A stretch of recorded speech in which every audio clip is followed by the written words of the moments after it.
Crazy Kennar, sasa hizi ni vitu gani hizi? What are these? That is what I was thinking in the first few seconds of this movie. Iscariot or Iscariot? And let me tell you, for the first few seconds I was like, what the fuck is going on?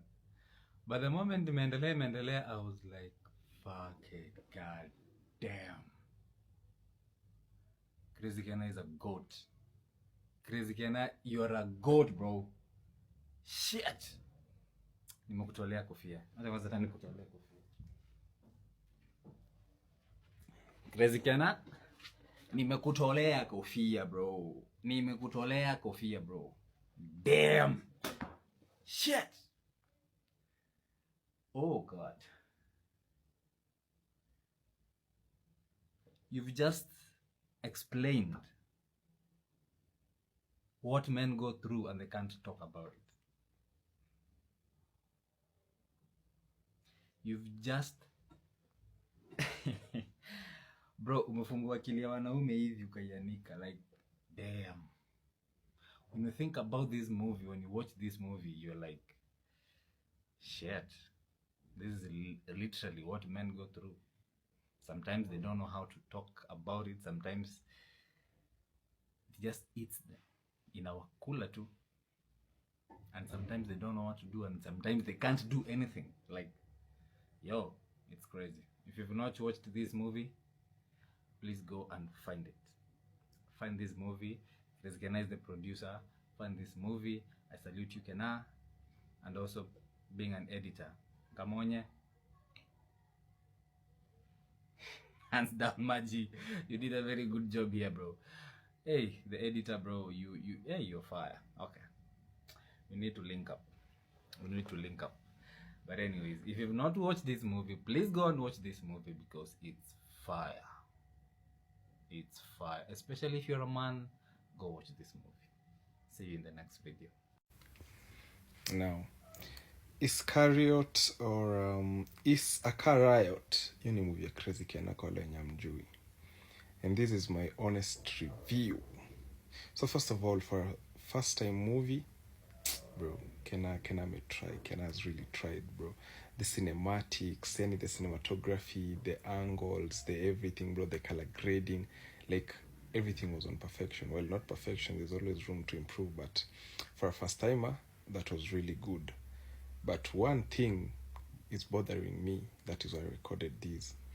I feel like it was giving too much of Venom. If you've watched Venom, yeah, it was giving too much of Venom, and yeah, literally could see Crazy Kennar everywhere. But yeah, it was a good one, and the ending, yeah, I expected that. Something different would be good. Kennar aliamua Crazy Kennar aliamua kama uko na akili yenye iko na Mbps unakaa tu na watch movie tu unashangaa nini inaendelea hapa, una watch unamaliza tena unaanza kuwatch tena auelewi shit bana. Yani auelewi chochote tu, una watch tu. But hiyo Kenya alisema huyo jamaa anaendea hiyo film kama wewe sio mse mwenye hakuna kitu utapata hapo bwana. Haupati shit. Hakuna kitu unapata. Una watch tu. Ni kama mtu lakini huyo jamaa ni mdeadly. Huyo jamaa ni mdeadly. Sina kitu mingi lakini huyo jamaa ni mdeadly tu hivyo. Kuna mtu ananiambia ati nirudishe kofia juu nilitolea Kennar kofia. Are you guys even serious? Like, guys, it's high time it's high time we learn to appreciate Kenyan films. Tafadhali, it's high time. Tumewatch a lot of international content baka tunaona asif tumeshajiwekea a certain standard yenye we don't have the background for. Tafadhali. Tafadhali, let's learn to appreciate Kenyan talent. Let's learn to appreciate Kenyan talent. We have a lot of Kenyan films that that are out there na ziko fiti, they're communicating something, lakini sasa tumewatch I don't know. I feel like tumewatch vitu mingi sana za majuu mpaka tunaona ni kama tunafaa kuwa kama majuu. No. We think different, we work different, we are Africans, we have, everything is different. We don't have to be like them. Sasa kama hii movie Iscariot ya Crazy Kennar, why is everybody thinking that that is a horror movie? Okay, it might seem like that in the first few seconds, but watch it to the end, bana. Watch nusu. Watch it to the end. Watch it to the end and understand it's not about horror. It's not about the noises that are in the car. It's not about that. It's not about the car talking to him. It's not about that. Think deep, bana. Think deep. Hii hata ikipelekwa majuu hawatashikanisha anything. It's so hot. Like hii ni moto. This is classy, bana. Think, bana. For the first time, you're having a movie that makes you think, not just entertain yourself. Kila mtu anafikiria ati ni horror movie, bana. Come on. Kwani mnauchingi movie na mentality gani?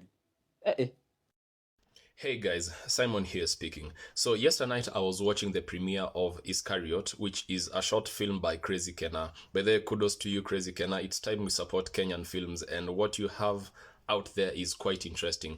But anyway, once watching it, I went straight to the comment sections, and this is what I was getting. Someone had written at, hey, he bila high IQ, hawezi toboa. And it was quite an interesting take because the film starting out, it's quite twisted in a manner, and this is what I got in a conclusive manner and not in a way to have it out there as a spoiler for those wenye hawajaiona. If you haven't, just go to Crazy Kennar's page and you can see it out on YouTube. So we have this main character who's just been promoted to being a head teacher at this girls' school. But then he's having a psychological issue in that his old car, just circle that out there and have it like somewhere in the cloud, that his old car is speaking out to him in a mwongelesha. The car could be saying, I want to go to this car wash, I want to have a new engine, I want new speakers, and it's quite in a monstrous way that is quite disturbing and distracting to his daily activities. And it happens, so to say, that the reason that this car is speaking to him, now to my understanding, and reflective to our lives, is the old habits or our little sins that we have not yet revealed. Because later on when you watch this film, you find out that this car is speaking to him in a guilt-tripping way, because inasema, I will say it out, or nitakushtaki, kitu kama hiyo. And you find out that it is saying so because this guy had an affair inside this same old car with a fellow teacher when the wife was waiting for him akimbishwe hospitali. And during this specific instance, the wife had a miscarriage. So it's a guilt that is tying down this guy in his career path and his life, because every time it's just reminding him of what he did. And it ends with this guy being drunk and driving and confessing everything to the wife. Now, surprisingly, when the film is ending, the wife is speaking to two daughters. It could be from a different husband, or it could be when this guy died, aliacha the wife having the twins. But the wife is speaking to these children and saying the importance of being faithful, the importance of being forgiving. And it ends with the wife listening to the voice note that this guy was confessing while drunk driving and saying how sorry he is and why he did everything that he did. But the wife now is living in this specific scene. The wife is living for a nightlife in a new car. And she's dressed for the night. You know how ladies go for the night. And when she's reversing this new car that the wife is having in her continuous life, in a new life, the same car is speaking back to the wife. Shout out to hiyo kuku yenye imenini. The movie is called Iscariot, so maybe kuna Judas na maybe kuna Petero na betray Yesu pahali hapo. And this new car is speaking back to the wife. So, new lesson is the habits that maybe we seemingly don't forgive for or we hold back could equally be tying us down the same way these old habits were tying down the husband with the old car. Now this new car is tying down the wife to similar habits that anaezacha watoto so that she can go out to her nightlife. So that's what I got for those who wenye wanasema with a high IQ ndo unaweza toboa. I'm not saying I have a high one, but that's what I got from the film. But shout out to, you know, the production, Crazy Kennar. That was quite an amazing, not quite, but an extremely amazing film. And it's time we support Kenyan films, and shout out to you. Until next time, bye bye.